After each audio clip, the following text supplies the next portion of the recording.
Well, today I'm going to talk about something different. Today I'm going to talk about how do we truly know God? How do you know something that is infinite? It's a great question because you can't give it labels, because to give it a label, you automatically restrict it. It's no longer there. And so I'm going to talk about today the four omnis. And hopefully when I'm done discussing the omnis, you'll have a better idea of what this thing we call God is, what this thing we call infinite intelligence, what this thing we call cosmic consciousness, what's this thing we call spirit. It doesn't matter what you call it, it is undefinable. So I want you to be really aware that when I use the word God, I am not talking about a supreme being.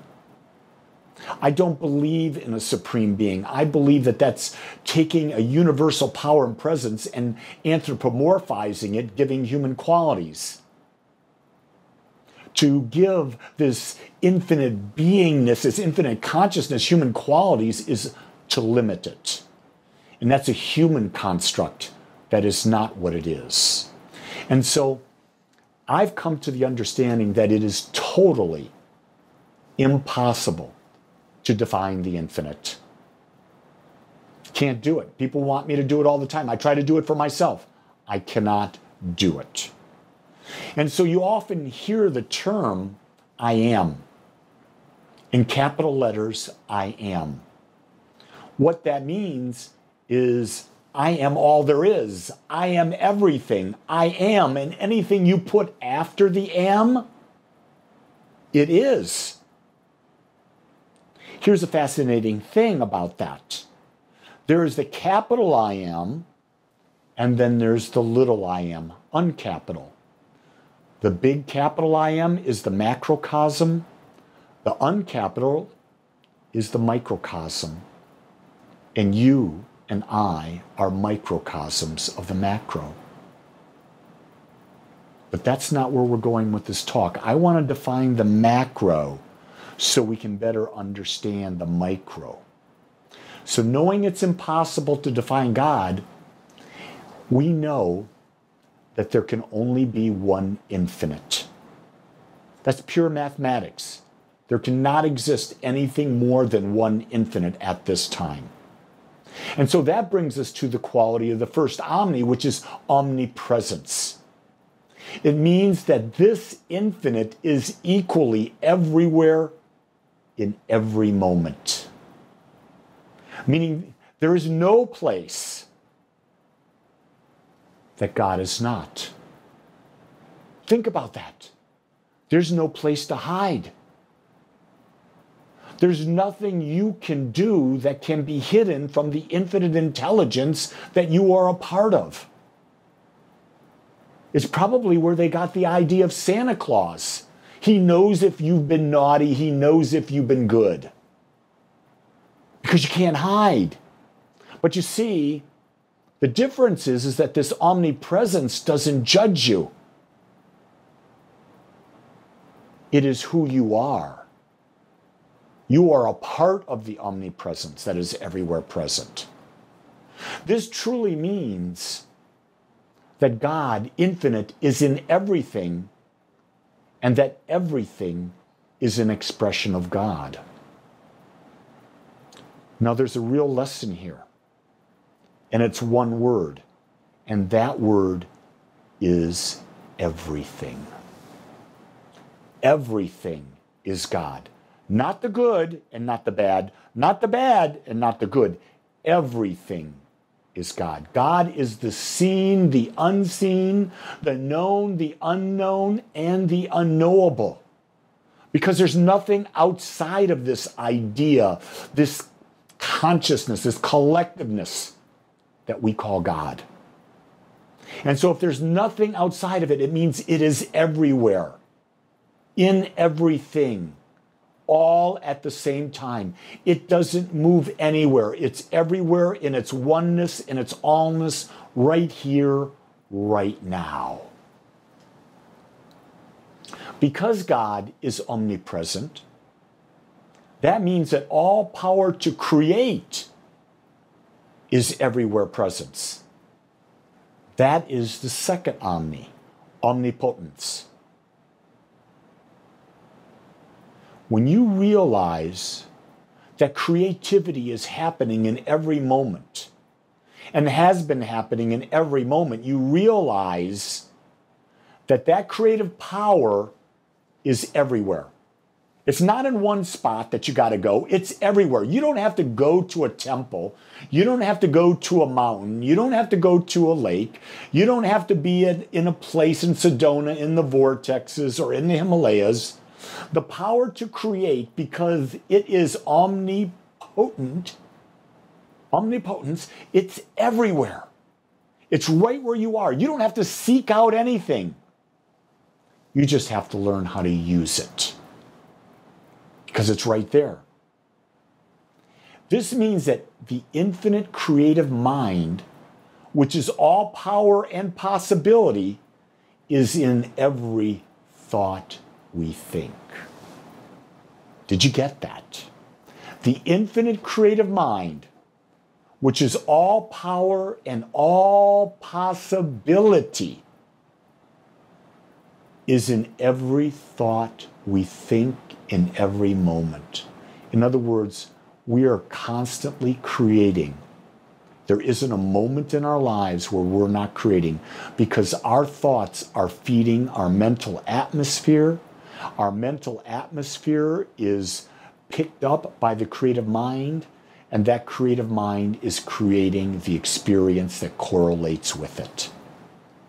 I want you to keep in mind that this infinite creative mind, this infinite creative power, this omnipotence, it does not judge. It just creates. You see, all life responds to our consciousness by becoming that which we are thinking and believing. Life simply responds to who we are. And who we are is how we create our life experience. You see, it's not what we want. It's not what we wish for. It's not what we demand. It's who we are. So people are always asking me, they say, Lee, who am I? Well, look at your life. That's who you are. Your life is always demonstrating back to you who you are in consciousness, what it is you believe about yourself.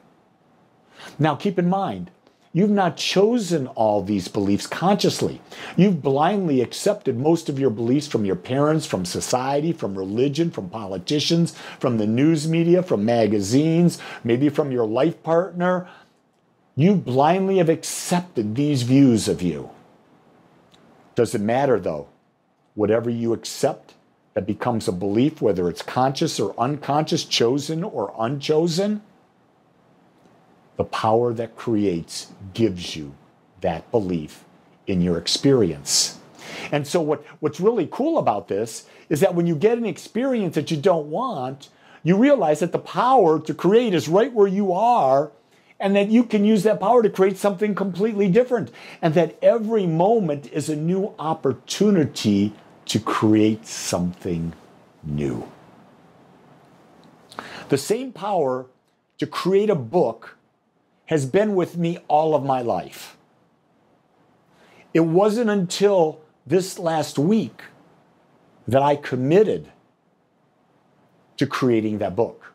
Now, I had things in the process, but I now believe that I can put out a book that talks about what I want to bring into the world. So whatever happened a week ago is no longer relevant. What is relevant is what I believe about creating a book today. And when I believe it, it means my thoughts, words, actions, and feelings are aligned with that belief.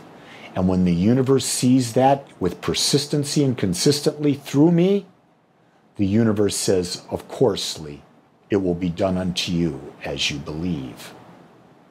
You see, we know that there is an infinite intelligence that's everywhere present. It's all powerful. And knowing that, we also know that there is one mind. And this mind is all knowing, and it is all science. All the natural laws, all the wisdom are a part of this. And this is the third omni, omniscience. All wisdom, all the natural laws, everything are everywhere present, all powerful, right here, everywhere, right now. All we do in our human form is we discover these laws. And if we discover them, we can use them. Very simply, look at electricity. Electricity has always existed. But until we as humans discovered it, and then discovered how to use it, it was just laying dormant. It wasn't doing anything because we weren't using it. The same thing is happening right now in ways that you and I cannot even imagine. What I'm sharing with you is that there are powers out there that you can use to create your life. You've got to first understand them, and then you've got to take it in within you, and you've got to begin to use them and prove to yourself that these powers do exist and you can use them. And once you do that, then you can take them to greater and greater and greater and greater heights, greater levels of experience.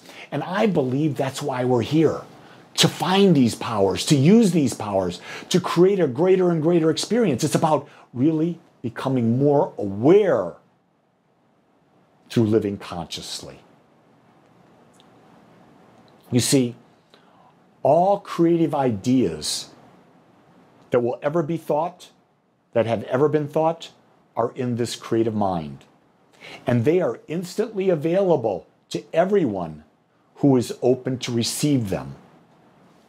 The interesting thing is, there have been times where someone has discovered something in one part of the world, and in another part of the world, the same exact discovery is going on. Why?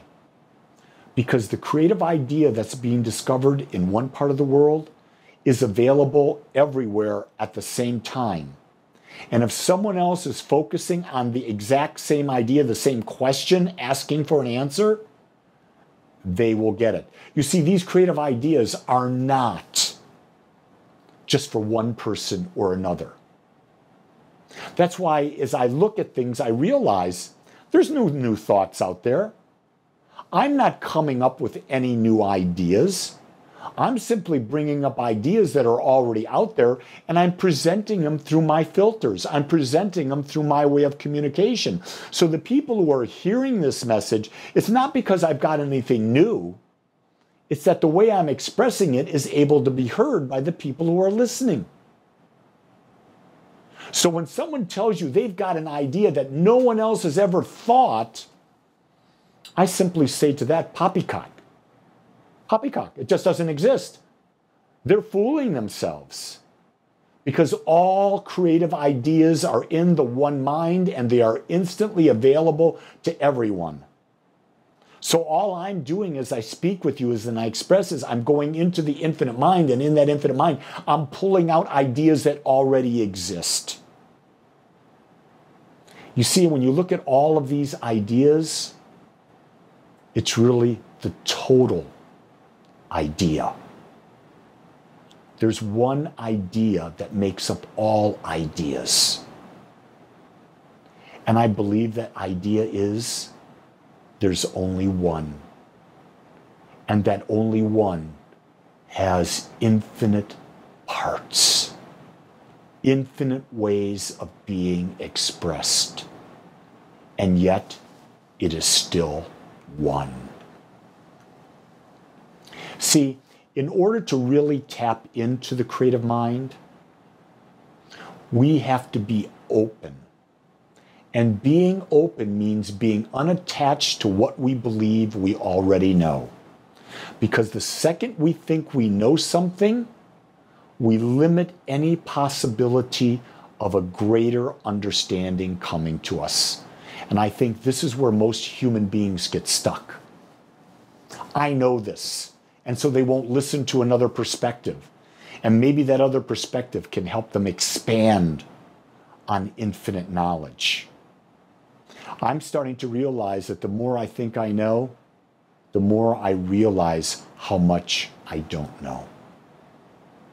So while I'm talking to you as confidently as I can about what I'm speaking about, I realize I know just a very, very, very small amount. And that there's so much more to discover. And yes, my friends, that's the journey of life. It's to discover life itself. We must always remain open. We must openly ask, but we also must be open to receive. You see, that's the circle of life. Ask, receive, receive and ask. But most of the time we look at it from one side. We keep asking, but we're not open to receive. Or we keep being open to receive, but we're not asking the right questions. We're not asking expansive questions. So this whole idea, it's a state of art. It's a state of art that we're using and we're working with each and every day of our lives. So we've talked about the idea that God is everywhere, that God is all powerful, that God is all wisdom. Well, let me talk about this God, infinite mind. Infinite mind is also in total action in every point in this universe. This is the omni called omni-action. That all action is the divine expressing. Creativity cannot take place without action, whether it's action of thought, in human form, action of movement. It is a movement in consciousness. The infinite mind is always, always in action.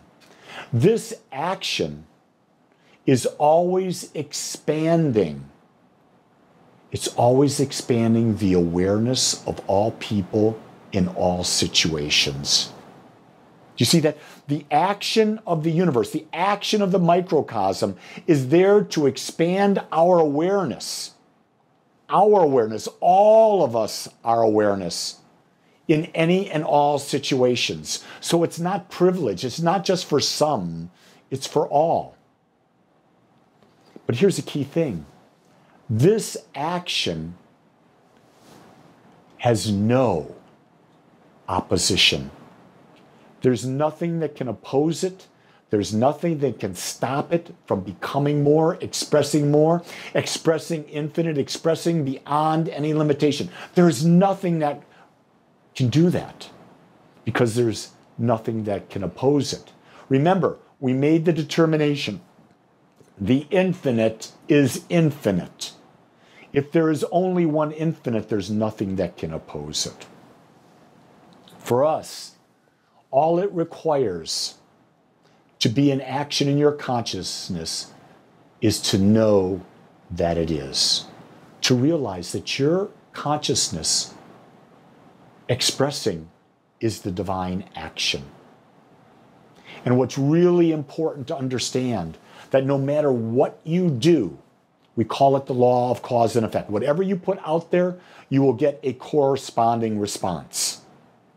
And you're saying, well, will I self-destruct? And the answer is no. Why?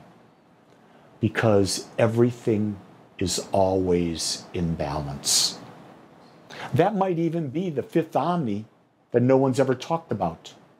It might be that there's an omni called omnibalance. Because if you think about it, the infinite, which includes all things, is always in balance.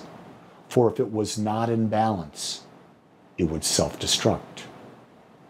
So we come to the idea, how do you know or how do you experience the universe?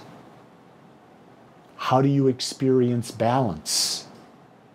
And this, my friends, is the paradox. If you are in the state of balance, there is no feeling. There are no words to describe it, because in the balance, there is no contrast. You are the point between the breath. You are the point between thoughts. You're the point where there is absolutely nothing and yet everything. When you have that experience in meditation or being in nature, and you lose yourself in the allness, becoming one, there are no words that can describe it.